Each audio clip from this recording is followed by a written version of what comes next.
Hey everyone, it's Ben Hardy here, and in today's video we're reviewing a used Toyota Tacoma TRD Pro. The resale value on these Tacomas is absolutely insane. Before we get into this video, I want to give a huge shout out and thank you to the Large Miller Chevy here in Provo for giving me some time with this Tacoma. I'll include a link to their website in the description down below. Also include a link to my car buying guide. Let's get into it.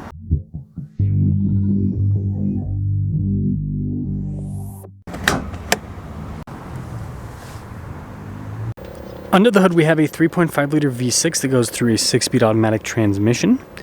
It puts out 278 horsepower and then 265 pound-feet of torque. Not the most exciting, but again, reliability is key with this.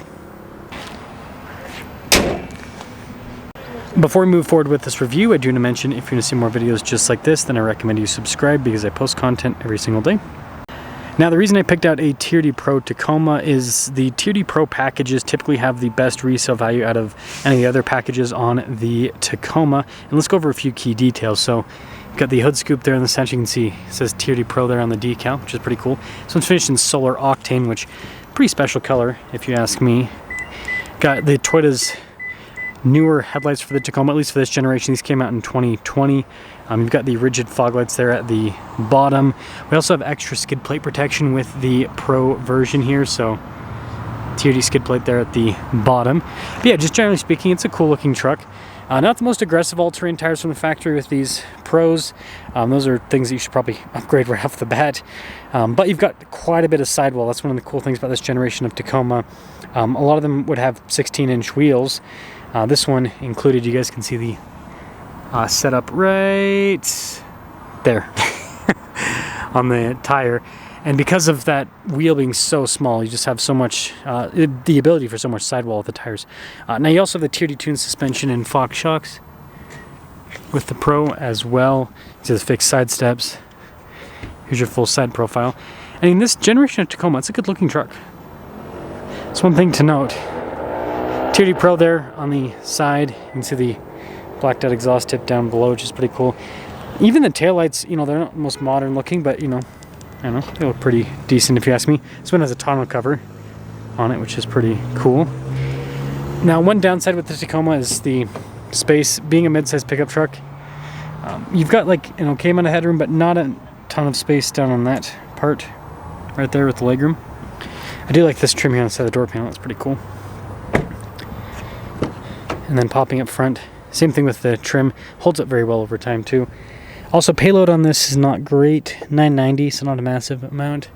And then here are the seats. These aren't as comfortable as the 4Runner seats, I've noticed. A little bit harder. Let's see for the stability control and everything. And getting in's not too difficult. Mostly analog gauge cluster. Again, another thing that's just gonna last a lot longer than the new digital stuff. Almost 20,000 miles on this one. Now the TRD Pro also comes with a 360 camera system. It's basically a loaded up TRD off-road with Fox shocks and a few other things added to it. You also have dual zone climate, heated seats. You can see here 2-speed transfer case, kind of traditional truck stuff. It does have a power sliding rear window. Really nice feature. Got the shifter there for that 6-speed, pretty cool looking. And then this does come with some off-road stuff. So we already talked about the transfer case. We do have a rear locking differential. We also have our crawl control and everything integrated. It's actually a sunroof too. So yeah, comes with quite a bit. Now this brand new was in the low $50,000 range for the MSRP, and that's how much it's selling for as a used vehicle. Like I said, the resale value on these is absolutely crazy, so let's drive it.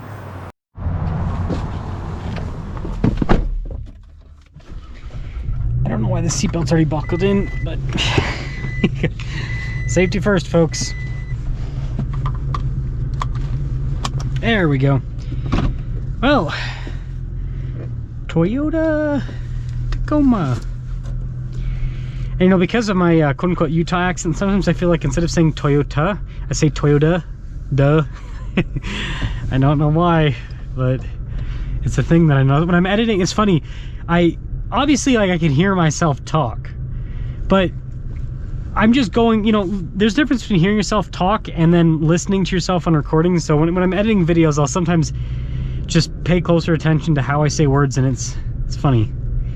Yeah, that's one that I've noticed. It's Toyota sometimes instead of Toyota. I don't know. It is what it is, right? So I'm doing a little Toyota review thing today. I just reviewed a used 4Runner, now reviewed a used Tacoma. It's crazy the resale value on these things. Absolutely insane. They are just, yeah, it's doing so well. It's really interesting to see. What I'll say right off the bat is driving this back to back with a 4Runner, I do like the 4.0 and the 4Runner more. And they used to have the 4.0. I don't know why they got rid of it. They used to have the 4.0 in the Tacoma with the 5-speed, and then they switched to this. It's so weird to me when automakers make certain choices that, and the brakes on the Tacomas, I forgot, they're really weird, that make the vehicle like objectively worse. Like this gets not any better fuel economy really than the 4.0. Maybe, okay, maybe a little bit better. But then the acceleration's worse, and then the transmission gear hunts. It's not going to do it around town, but it does on the highway hardcore. Whereas a 4Runner does not gear hunt or anything, so. Just an observation. Just an observation. So aside from that, the seats on the Tacoma are not as comfortable as the 4Runner. These brakes, I forgot how annoying these brakes are. But yeah, seats aren't as comfortable as in the 4Runner either. These seats are a little bit harder. And so that's something else to note. If you don't know, the Tacoma brakes are like an on-off switch. I forgot about this because I haven't driven this generation of Tacoma in a minute. I've only been driving the new ones. But yeah, it's like there's a little bit of progression and then boom, brakes are just on, and they're on hard. It's one of the weirdest pedals that I have ever experienced in my life. So, not sure I like that. And then acceleration, ugh. Yeah, it's not really, it's pretty similar to the 4Runner in terms of the acceleration. It screams just as much. Doesn't sound as good as the 4.0. I'm just a Tacoma hater, guys. Sorry, can't help it. Toyota should have never gotten rid of the 4.0. Just saying. But yeah, seriously, why are these so expensive? And you know, the last one I'm going to do in this series is that the new, well, maybe not the last one. The Tundra would be another good one to do a video on, I think. Because if you look right now, 2021 Toyota Tundras are selling for more money than 2022 Toyota Tundras. Because the 21s have the 5.7 and the 22s have the new 3.4 turbo pooper that likes to explode everywhere.